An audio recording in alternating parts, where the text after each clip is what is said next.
রাজ্যের পাশাপাশি জেলাগুলিতে থানা ঘেরাও কর্মসূচিতে নিয়েছে বিজেপির মহিলা মোর্চা। আর এই কর্মসূচির অংশ হিসেবে শনিবার বিকেলে মেদিনীপুর কোতোয়ালি থানা ঘেরাও করে বিক্ষোভ দেখালো মহিলা মোর্চার সদস্যরা। এদিন একটি প্রতিবাদ মিছিল করে কোতোয়ালি থানায় এসে বিক্ষোভ দেখাতে থাকেন।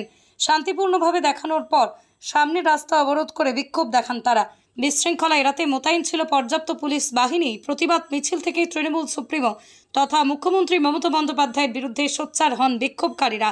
তারা অভিযোগ করেন, আরজিকর কাণ্ডের সাথেই জড়িতকে লুকাতে এবং প্রমাণ লোপাট করার চেষ্টা করেছে তৃণমূল সুপ্রিমো সাঙ্গপাঙ্গরা। এছাড়াও মমতা বন্দ্যোপাধ্যায়কে ডেকে সারা রাজ্য জুড়ে যে প্রতিবাদ হচ্ছে তাকেও কটাক্ষ করা হয় মহিলা মোর্চার মিছিল থেকে।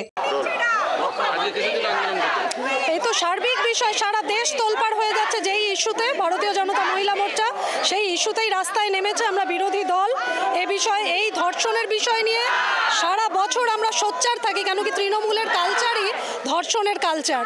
এরা ধর্ষণ যেখানে ঘটবে দায়িত্ব নিয়ে, প্রশাসন নিয়ে, যারা ধর্ষিত হচ্ছে তাদের বিরুদ্ধে যা যা করার করে এবং টাকা দিয়ে মুখ বন্ধ করা, যেটা বিগত দিনে মমতা ব্যানার্জি এত কিছুর পরেও আবার বলেছেন যে নির্যাতিতার বাড়িকে 10 লক্ষ টাকা দেবে। তো আমরা রাস্তায় ছিলাম, আছি। উপরন্তু পুলিশ যারা অপরাধী তাদেরকে সাজা না দিয়ে প্রতিবাদীর কণ্ঠ চেপে ধরার যে প্রক্রিয়ার সাথে এরা দীর্ঘদিন ধরে যুক্ত তাই করেছে। আমরা শান্তিপূর্ণ পথ অবরোধ গতকাল করেছিলাম। সারা রাজ্য জুড়ে আমাদের ঘোষিত কর্মসূচি ছিল। সেখানে মানে স্বৈরাচারী ভূমিকাতে পুলিশকে দেখা গেছে, তার সিকিভাগও অপরাধী দমনে পুলিশের ভূমিকা দেখা যায় না।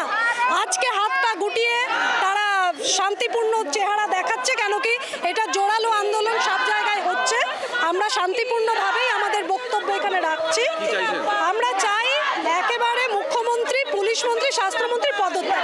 কি হিসেবে তারা আন্দোলনে নামছে? নিজেদেরই প্রশাসন, নিজেদেরই সবকিছু, স্বাস্থ্য দপ্তর তাদের, পুলিশ দপ্তর, সিআইডি সবই তাদের। তারা কাদের বিরুদ্ধে আন্দোলনে নামছে? হ্যাঁ, কার বিরুদ্ধে? কিসের বিরুদ্ধে? এ তো হাস্যকর। সারা পৃথিবীতে এইরকম নিদর্শন নেই। আমরা এসেছি হয়তো থানার দখলও নিয়ে নিতে পারি, যা পরিস্থিতি দেখা যাচ্ছে, কিন্তু আমরা গণতন্ত্রে বিশ্বাসী।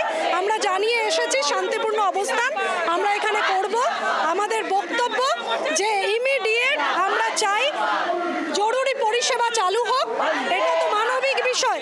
তার জন্য যা যা করণীয়, রাস্তায় নেমে মুখ্যমন্ত্রী নাটক করবে আর গরিব মানুষের প্রাণ যাচ্ছে, কেন উনি সরাসরি পদত্যাগ করে উনি চালাতে পারছেন না?